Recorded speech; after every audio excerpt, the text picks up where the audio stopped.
கோமதிஸ் கிச்சனை சப்ஸ்கிரைப் பண்ணாதவங்க சப்ஸ்கிரைப் பட்டனை ப்ரெஸ் பண்ணுங்கள். உடனுக்குடனே அப்டேட் வேணும்னா பக்கத்தில் இருக்க பெல் பட்டனை மறக்காமல் ப்ரெஸ் பண்ணிக்கோங்க.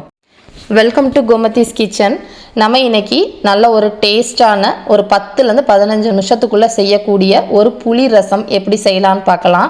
இந்த புளி ரசம் செய்ய நான் வந்து ரசப்பொடி யூஸ் பண்ணியிருக்கேன். இந்த ரசப்பொடி எப்படி செய்யணுங்கிற வீடியோவோட லிங்க் வந்து நான் டிஸ்கிரிப்ஷன் பாக்ஸில் கொடுத்துருக்கேன். பார்த்து தெரிஞ்சுக்கிட்டிங்கன்னா அது எப்படி செய்யலான்னு பார்க்கலாம். அப்படி இல்லைன்னா நீங்கள் கடையில் வாங்குறது கூட யூஸ் பண்ணிக்கலாம். இதுக்கு நான் ஒரு பெரிய நெல்லிக்காய் அளவுக்கு உள்ள புளியை 1/2 கப் தண்ணியில் ஒரு 1/2 மணி நேரமாக ஊற வச்சுக்கலாம். அப்போ கரைக்கிறப்ப நல்லா இருக்கும் ஈஸியாக.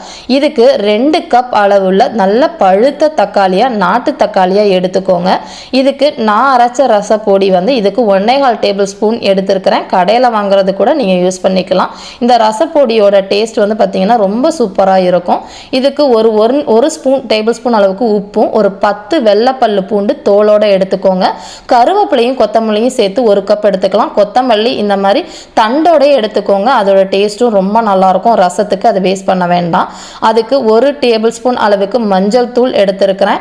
1 டீஸ்பூன் அளவுக்கு நெய் தாளிக்க எடுத்துக்கோங்க. என்ன வேணால் எடுத்துக்கலாம். கொஞ்சமாக வெல்லம் கடைசியாக சேர்த்தோன்னா டேஸ்ட் நல்லா இருக்கும். இதுக்கு தாளிக்க ஒரே ஒரு வரமிளகாய் எடுத்திருக்கேன். ஒரு சின்ன பீஸ் கட்டி பெருங்காயம் எடுத்துக்கோங்க. அப்படி இல்லைன்னா ஒரு 1/4 டீஸ்பூன் அளவுக்கு பொடி பெருங்காயத்தூள் எடுத்துக்கோங்க. ஒரு 1/4 டீஸ்பூன் அளவுக்கு சீரகமும் 1/4 டீஸ்பூன் அளவுக்கு கடுகும் எடுத்துக்கலாம்.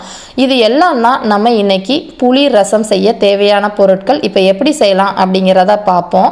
புளி ரசம் செய்கிறதுக்கு இந்த மாதிரி நான் ஒரு மண்பானை வச்சுருப்பேன். அப்படி இல்லைன்னா ஒரு குண்டானில் நம்ம எடுத்து வச்சுருக்கிற தக்காளி 2 தக்காளி 2 கப் அளவுள்ள பழுத்த தக்காளி நாட்டு தக்காளியை போட்டுட்டு கருவேப்பிலையும் கொத்தமல்லியும் இந்த மாதிரி பிச்சு போட்டு சேர்த்துக்கோங்க.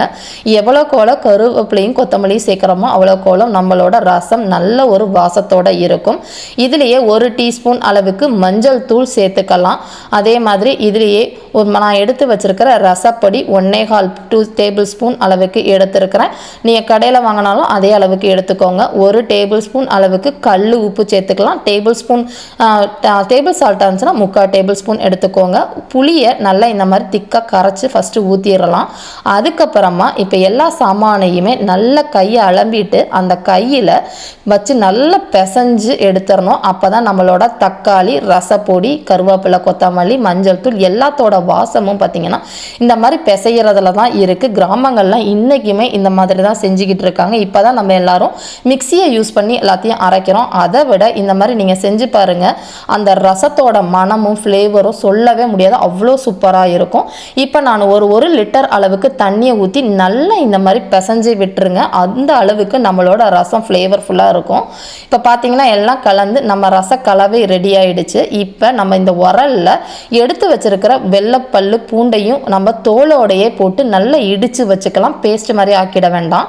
இந்த மாதிரி இடித்ததை ஒரு கிண்ணத்தில் எடுத்து வச்சுக்கோங்க. இதை நான் தாளிக்கிறப்ப யூஸ் பண்ண போகிறேன். இதை எடுத்து வச்சுட்டு இப்போ நம்ம ரசம் செய்ய ஆரம்பிச்சிடலாம். இப்போ பார்த்தீங்கன்னா அடுப்பில் நம்ம ரச கலவையை மேலே வச்சுட்டு இதை வந்து நல்ல மீடியம் தீயிலேயே அடுப்பில் வச்சு வெந்து எந்த ஸ்டேஜில் இருக்கணும் அப்படின்னா நான் நொற பொங்கி இந்த மாதிரி கொதிக்க ஆரம்பிக்கிற ஸ்டேஜ்லேயே நம்ம நிறுத்திடணும். தள்ளன்னு கொதிக்க விட்டோம் அப்படின்னா ஒரு மாதிரி கடுத்த ஸ்மெல் வந்துடும் நம்மளோட ரசம். இப்போ பார்த்தீங்கன்னா தெரியும் நல்லா நொற பொங்கி கொதிக்கிற ஸ்டேஜ் வந்துருச்சு. இப்போ வந்து நான் தாளிப்புக்கு ரெடி பண்ணிவிடுவோம். இதை இன்னொரு அடுப்புக்கு மாற்றிட்டு இப்போ தாளிப்பு கரண்டியில் 1 டீஸ்பூன் அளவுக்கு நெய் சேர்த்துருக்கிறேன். நெய் மனம் ரொம்ப நல்லாயிருக்கும் ரசத்துக்கு. அப்படி பிடிக்கலன்னா எண்ணெய் ஊற்றிக்கோங்க. எண்ணெயில் காஞ்சதுக்கு அப்புறமா கடுகு சீரகம் அந்த கட்டி பெருங்காயம் இல்லைன்னா பெருங்காயத்தூள் போட்டுட்டு நல்லா பொரிஞ்சு வந்து வரணும். பெருங்காயமும் நல்லா பொரிஞ்சு வரட்டும். இப்போ ஒரே ஒரு வரமிளகாய் இதில் சேர்த்துக்கலாம். நம்ம நல்லா எல்லாம் செவந்ததுக்கு அப்புறமா இடித்த வெள்ளைப்பல்லு பூண்டை போட்டுட்டு நல்லா செவக்கிற அளவுக்கு இந்த மாதிரி வதக்கிடுங்க. இந்த மாதிரி வதங்குறப்ப நம்மளோட பூண்டு பச்சை காட்டம் இல்லாமல் நல்ல ஒரு ஃப்ளேவராக இருக்கும். உங்களுக்கு அப்படியே பிடிக்கும்னா கூட நீங்கள் டைரெக்டாக நம்ம கொதி வரப்பே அதை பச்சையாக கூட சேர்த்துக்கலாம். டேஸ்ட் நல்லா இருக்கும். இப்போ இதில் ரசத்தில் கலந்து விட்டுட்டு கொஞ்சமாக நம்ம வெல்லம் போட்டோம் அப்படின்னா ஒரு 1/4 டீஸ்பூன் அளவுக்கு பவுடர் வெல்லம் சேர்த்து கலந்து விட்டுக்கோங்க. மனம் ரொம்ப நல்லா இருக்கும். வீடே கமன்னு ரசம் ரெடி ஆயிடுச்சு. இந்த ரசம் பார்த்தீங்கன்னா கிராமங்களில் இன்றைக்கும் இப்படி தான் செய்கிறாங்க. நீங்களும் இதை செஞ்சு பார்த்துட்டு கமெண்ட் பண்ணுங்கள். இந்த வீடியோ பிடிச்சிருந்துச்சு அப்படின்னா லைக் பண்ணுங்கள், ஷேர் பண்ணுங்கள். மறக்காமல் எங்கள் சேனலை சப்ஸ்கிரைப் பண்ணி வச்சுக்கோங்க. தேங்க்ஸ் ஃபார் வாட்சிங்.